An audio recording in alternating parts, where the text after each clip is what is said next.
శ్రీకృష్ణ పరబ్రహ్మణే నమః. నిన్నటి పారాయణంలో మనం అంగరాజుకి సంతానం హోమాలు చేసినప్పటికీ యాగాలు చేసినప్పటికీ కలగకుండా ఉండడం, అతనికి ఎందుకు అలా కలగలేదు అని చెప్తూ అసలు పెళ్ళి విషయాన్ని గురించి ఇక్కడ తెలుసుకుంటున్నాం.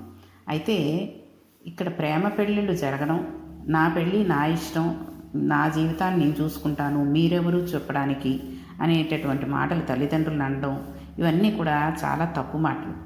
జీవితంలో అన్నిటికన్నా గొప్ప విషయం వివాహం. వివాహం అనే సంస్కారం మనిషిని ఎటువైపుకైనా తిప్పేస్తుంది. భార్య వలన కుటుంబంలో ఎన్నో మార్పులు కలుగుతాయి. వివాహ విషయంలో, జీవిత భాగస్వామి విషయంలో చాలా జాగ్రత్తగా ఉండాలి. ఆడపిల్లకి తల్లిదండ్రులు సంస్కారాలను ప్రయత్నపూర్వకంగా నేర్పాలి. పుట్టింట్లో ఆమె ఏమి చేసినా హర్షిస్తారు, కానీ ఇంకొక వంశం దగ్గరకు వెళ్ళినప్పుడు ఆమె ప్రవర్తన సరిగా లేకపోతే ఆమె అవతలి వంశాన్ని నాశనం చేసేస్తుంది. వంటమాట దేవునడుగు. ఒక మహాత్ముడు వస్తే, ఒక మామగారి స్నేహితుడు వచ్చినా ఎలా గౌరవించాలో తెలియదు. తనకి మడబట్ట కట్టుకోవడం అంటే ఏమిటో తెలియదు. మాఘభ ఆదివారం వస్తే సూర్యనారాయణమూర్తికి పాయసం ఎలా పొంగించాలో తెలియదు. అందుకే కూతురు చెడుగైన మాత తప్పు అంటారు. తల్లి కూతురిని దగ్గర పెట్టుకుని సంస్కారంలో నేర్పి తీరవలసిందే. ఈవిడ నేర్పని కారణానికి అవతల వైపు వేరొక వంశం నాశనం అయిపోతుంది. నీ కూతురి యందు నీకు ఉన్న ప్రేమకు ఒక అవధి ఉండాలి, దానికి ఒక నియతి ఉండాలి, దానికి ఒక మర్యాద ఉండాలి. అంతేగాని ఆడదానికి విచ్చలవిడితనం నేర్పితే వేరొక వంశం నాశనం అయిపోతుంది. ఆడది సంస్కారం నేర్చుకుంటే వేరొక పురుషుడు కూడా మారిపోవచ్చు. పురుషుడు కూడా స్త్రీ పట్ల అంతే మర్యాదగా ఉండాలి. అంతటి ఔన్నత్యంతో జీవితాన్ని గడపడానికి మనకి భాగవతం బోధ చేస్తోంది. ఎంత గొప్ప విషయాన్ని వ్యాసుడు ప్రతిపాదన చేస్తున్నాడో చూడండి. అందుచేత అంగరాజు మిక్కిలి ధార్మికుడే. ఆయనకు వివాహం చేసినప్పుడు మృత్యువు కుమార్తె అయిన సునీధను ఇచ్చి వివాహం చేశారు. సునీధ గొప్ప మంత్రశక్తి కలిగినటువంటి తల్లి. ఆవిడ ఏం దోషం లేదు, కానీ ఒక దోషం వచ్చింది. ఆవిడ తండ్రి గారు మృత్యువు అనేటటువంటిది ఎవరికీ సంతోషకరమైన విషయం కాదు. అందుకే ఇంట్లో ఎవరు దక్షిణ దిక్కుకు తిరిగి నమస్కారం చేయరు. దక్షిణ దిక్కుకు తిరిగి నమస్కారం చేస్తే అది యమధర్మరాజు గారిని చేరుతుంది, అది హింసిస్తుంది. మృత్యువు భయంకరమే ఉంటుంది. ఇక్కడ తన భార్య తండ్రి గారి వైపు దోషం ఉంది, క్షేత్రము బీజం నందు దోషం ఉంది. ఆమె మృత్యువు పుత్రిక. తత్కారణం చేత యాగమునందు ఉద్భవించినటువంటి ప్రజాపత్య పురుషుడు ఇచ్చినటువంటి ప్రసాదం తిన్నప్పటికీ పుట్టినటువంటి కుమారుడు వ్యగ్ర స్వభావం కలిగినటువంటి వాడు జన్మించాడు. వానికి వేణుడు అని పేరు వచ్చింది. చూడండి, పెళ్ళి అనే విషయాన్ని గురించి చెప్తూ భార్యని తెచ్చుకోవడంలో ఎటువంటి జాగ్రత్తలు పాటించాలి అన్నది మనకి ఎంతలా చెప్తున్నారో భాగవతంలో ఒక్కసారి గమనించండి.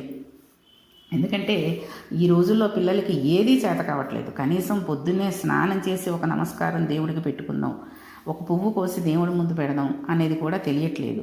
లేస్తూనే స్టవ్ వెలిగించేయడం, ఆ రోజుకు కావాల్సిన వంటలు వండేసుకోవడం, అన్ని పనులు అయిన తర్వాత తీరిగ్గా స్నానం చేయడం, ఓ నైటీ వేసుకోవడం, కూర్చోవడం, ఇవే తప్పితే మామగారు పూజ చేసుకునే టైంకి అన్నీ సర్ది అక్కడ పెడదాము, అత్తగారు లేచేసరికి కొంత గదిలో తుడిచి శుభ్రం చేద్దాము అనేటువంటిది ఎక్కడా ఉండట్లేదు. ఇంకా చెప్పాలి అంటే అత్తగారు మామగారు లేచిన ఒక గంటన్నర తర్వాత గదిలోంచి బయటికి వచ్చే మనుషుల్ని, వచ్చే కోడళ్ళని, వచ్చే కూతుళ్ళని చూస్తున్నాం.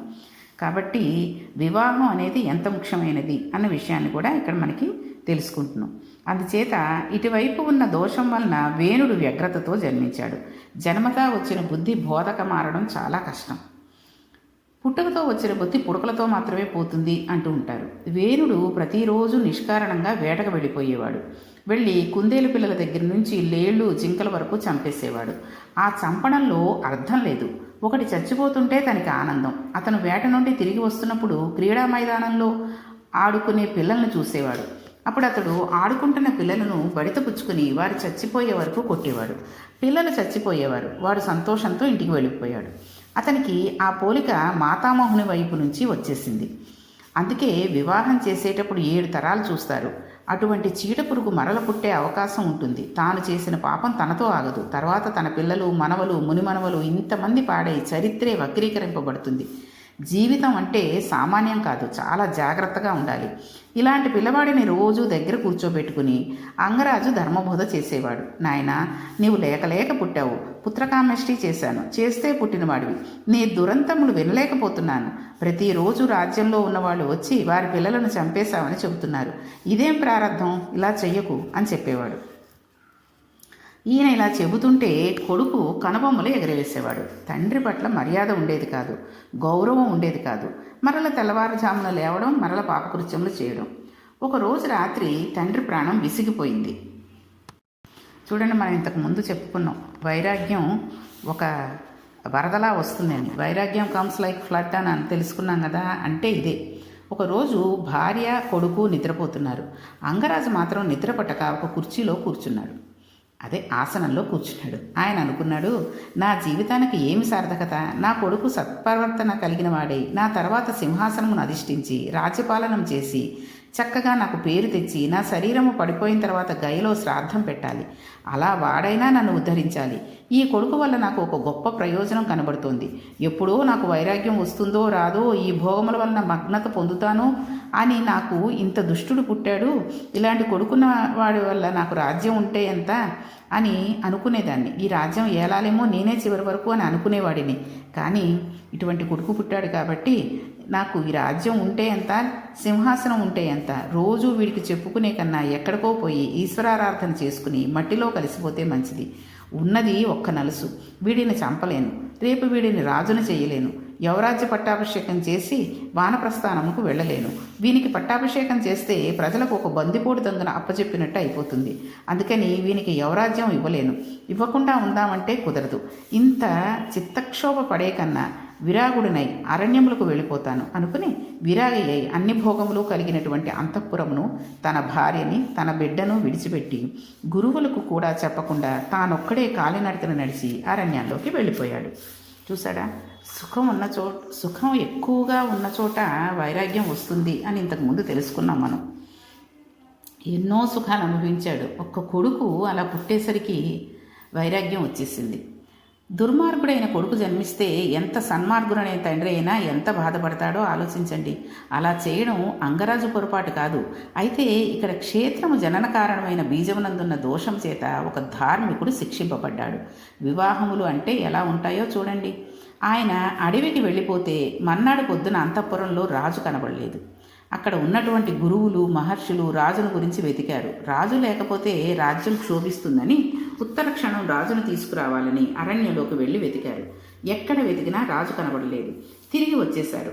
ఉత్తరాధికారి ఉన్నవాడు వేణుడే కనుక తామెందుకు రాజు కొడుకు రాజు కాకుండా అడ్డుపడాలని పట్టాభిషేకం చేద్దాం, మార్పు రాకపోతే అప్పుడు విషయాన్ని పరిశీలిద్దామని నిర్ణయించారు. ధర్మం తెలిసి ఉన్నవాడు ధర్మంతో ప్రవర్తించారు కాబట్టి వారు అలా నిర్ణయం చేశారు. పిమ్మట వారు ఆయన తల్లిగారైన సునీతితో మాట్లాడి వేణుడికి పట్టాభిషేకం చేశారు.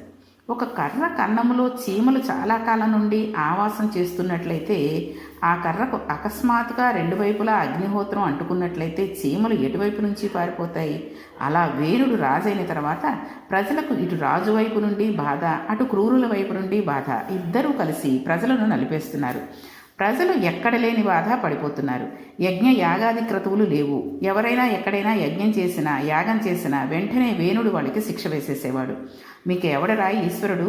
రాజు ఈశ్వరుడు కాబట్టి మీరు యజ్ఞం చేస్తే నాకు చెయ్యాలి, యాగం చేస్తే నాకు చెయ్యాలి, పూజ చేస్తే ఈశ్వర ప్రతిమలు ఏమీ పనికిరావు. అందరూ కూడా నా చిత్రపటములను ఇంట్లో పెట్టుకోవాలి, నా చిత్రపటములకే ఆరాధన చేయాలి అని వేణుడు ప్రకటించాడు. తనకే ఒక పూజా విధానం ప్రకటించేసుకున్నాడు. ఇటువంటి బోధ మొదలుపెట్టాడు.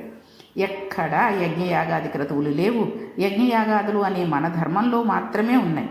యజ్ఞం చేయడం అంటే మనకి అనుగ్రహం అంతా ఏ దేవతల వల్ల వస్తుందో ఆ దేవతలకి కృతజ్ఞత చెప్పడం. అందుకని మనం హవిస్సు తెచ్చి అగ్నిముఖంగా వారికి కృతజ్ఞత చెప్తాం. అలా కృతజ్ఞత చెప్పడం వల్ల దేవతలు సంతోషిస్తారు. అప్పుడు దేవతలందరూ సంతోషంగా ఉండేటట్లు లోక కళ్యాణకారకమైన ఐశ్వర్యమును కురిపిస్తాడు. అయితే ఇక్కడ ఏం జరుగుతోంది? వేణుడు ప్రజలను యజ్ఞయాగాది క్రతువులను చేయవద్దు అంటున్నాడు, ప్రజలను పీడిస్తున్నాడు. ఇప్పుడు భూదేవికి కోపం వచ్చింది. ఎందుకని? ఇక్కడ ఒక రహస్యం ఉంది. శివనామములలోనూ విష్ణు సహస్రంలోనూ ఉండేటటువంటి ఒక నామం ఒకటి ఉంటుంది. సర్వ శివస్థాను భూతాది నిరవ్యయ. సర్వుడు అనే పేరు శ్రీ మహావిష్ణువుకు ఉంది. సర్వుడు అనే పేరు పరమశివుడికి ఉంది. సర్వాణి అనే పేరు పార్వతీదేవికి ఉంది. శ్రీదేవి అనే పేరు శ్రీ మహావిష్ణువు భార్య అయిన లక్ష్మీదేవికి ఉంది. సర్వుడు భూమి రూపంలో ఉంటాడు. మనకి ఏ ఐశ్వర్యం కావాలన్నా భూమిలో నుండే వస్తుంది. సర్వుడు నుంచి సర్వాణి వస్తుంది. మనం యజ్ఞయాగాది క్రతువులు చేస్తే సంతసించి ఈశ్వరుడు మనకి ఐశ్వర్యాన్ని ఇస్తున్నాడు. అప్పుడు భూమాత, వీళ్ళు తమ కొరకు మాత్రమే తింటున్నారు, వీళ్ళకి కృతజ్ఞత లేదు, యజ్ఞయాగాది క్రతువులు లేవు కాబట్టి నేను ఓషధీ శక్తిని ఉపసంహారం చేస్తున్నాను అంది. భూమిలో నుండి విత్తనము మొలకెత్తేలా చేసేవాడు ఈశ్వరుడు. అక్కడ మీ మేతకు పరిమితి ఉన్నది. అక్కడ మన శక్తి సరిపోదు. అసలు గింజలో నుండి మొక్క వచ్చేలా చేయడం మన చేతిలో లేదు, ఈశ్వరానుగ్రహ రూపమైన మట్టిలో ఉంది. ఈ అనుగ్రహం నేను ఎందుకు ఇవ్వాలి అని అడిగింది ఆవిడ. యజ్ఞయాగాదులు చెయ్యడం లేదు, తన కొరకు తింటున్నాడు, దేవతలకి పెట్టకండి అంటున్నాడు, వీనికి నేను ఎందుకు ఇస్తాను? కాబట్టి మరల పునరుత్పత్తి చేయగలిగిన ఓ ఔషధీ శక్తిని ఉపసంహారం చేస్తున్నాను అంది. భూమికి ఓషధీ శక్తి ఉంటేనే బతుకుతారు. అందుకే పృథివిని శక్తిని చూసి కంచి వెళ్ళినప్పుడు భారతీయులు పృథివీలింగమునకు పాలతోటి పెరుగుతోటి అభిషేకం చేస్తారు. అది ఈశ్వర శక్తి అని ఆ లింగానికి నమస్కరిస్తారు. ఈ క్రతువులు ఆగితే భూమికి కోపం వచ్చి ఓషధీ శక్తిని ఉపసంహారం చేసింది. ఎప్పుడైతే ఓషధీ శక్తి ఉపసంహరణం అయిందో వెంటనే వచ్చే ఫలితం ఏంటి? ప్రతి వాడికి కూడా దేశంలో ధర్మం అన్నమాట, నీతి అన్నమాట ఇక్కడ కడుపులోకి పదార్థం దొరికినంతసేపే ఉంటాయి. అసలు తినడానికి దొరకకపోతే భాగవతం చెబుతాను రమ్మంటే ఎవరైనా వస్తారా? ఎవ్వరూ రాడు. వాడి ఇంట్లో బస్తా బియ్యం ఉన్నాయట, మనం 1,000,000 మందివి చచ్చిపోతున్నాం అని తెలిసిందనుకోండి, ఈ 1,000,000 మంది వెళ్ళి వాడిని చంపేసి ఆ బస్తా బియ్యం తెచ్చుకుంటారు. అందులో బలవంతులు మిగులుతారు, బలహీనులు చచ్చిపోతారు. అసలు ఒకళ్ళనొకళ్ళు పీక్కు తినేస్తారు. ప్రపంచంలో ఎన్ని దేశాలలోనో ఇలాంటి పరిస్థితులు వచ్చాయి. చివరికి తిన్నటువంటి ఎంగిలి విస్తరాకును విసిరితే దానికోసం కుక్కలు కొట్టుకున్నట్టు కొట్టుకుంటున్న రోజులు వచ్చేసాయి. ఎందువలన? దేవతల ఆగ్రహం వలన. దేశంలో ఎక్కడ చూసినా అసాంఘిక శక్తులు ప్రబలిపోతున్నాయి. నేరముల సంఖ్య పెరిగిపోయింది, దొంగతనాలు పెరిగిపోయాయి. ఋషులు ఈ పరిస్థితిని గమనించారు. వారు సరస్వతీ నదీ తీరంలో సమావేశం అయ్యారు. రాజ్యంలోనే అప్పటికి దారుణ పరిస్థితులకు కారణమేమిటా అని ఆలోచన చేశారు. యజ్ఞ యాగాది క్రతువులు జరగకుండా రాజు కట్టడి చేస్తున్నాడు. ఏ రాజు యజ్ఞం చెయ్యాలో ఆ రాజే యజ్ఞం మానివేశాడు. ఏ రాజు యజ్ఞయాగాదులను చేయించాలో ఆ రాజే యజ్ఞయాగాదులను మాన్పించేస్తున్నాడు. కాబట్టి ఏమి చెయ్యాలా అని ఆలోచించారు. మన తపశ్శక్తి చేత రాజును చంపివేయగలం, కానీ అందుకు బదులు మొదట రాజును మార్చడానికి ప్రయత్నం చేద్దాం. బీజదోషం ఎంత దారుణంగా ఉంటుందో చూడండి. మహర్షులు అందరం వెళ్ళి వేణుడితో ఒక మాట చెబుదాం. అతడు అలా చెయ్యకూడదు అని చెబుదాం. అతడు మన మాట విని మారిపోతే సంతోషం, మారకపోతే ఇంకా ఆ రాజు ఉండకూడదు. కాబట్టి మన తపశ్శక్తి చేత వానిని సంహారం చేసేద్దాం అనుకుని బయలుదేరారు. వీళ్ళు వెళ్ళిన తర్వాత ఆ వేణుడితోటి ఏం మాట్లాడారు, వేణుడు ఏమన్నాడు అనే విషయాన్ని రేపటి పారాయణంలో తెలుసుకుందాం. శ్రీకృష్ణ పరబ్రహ్మణే నమః.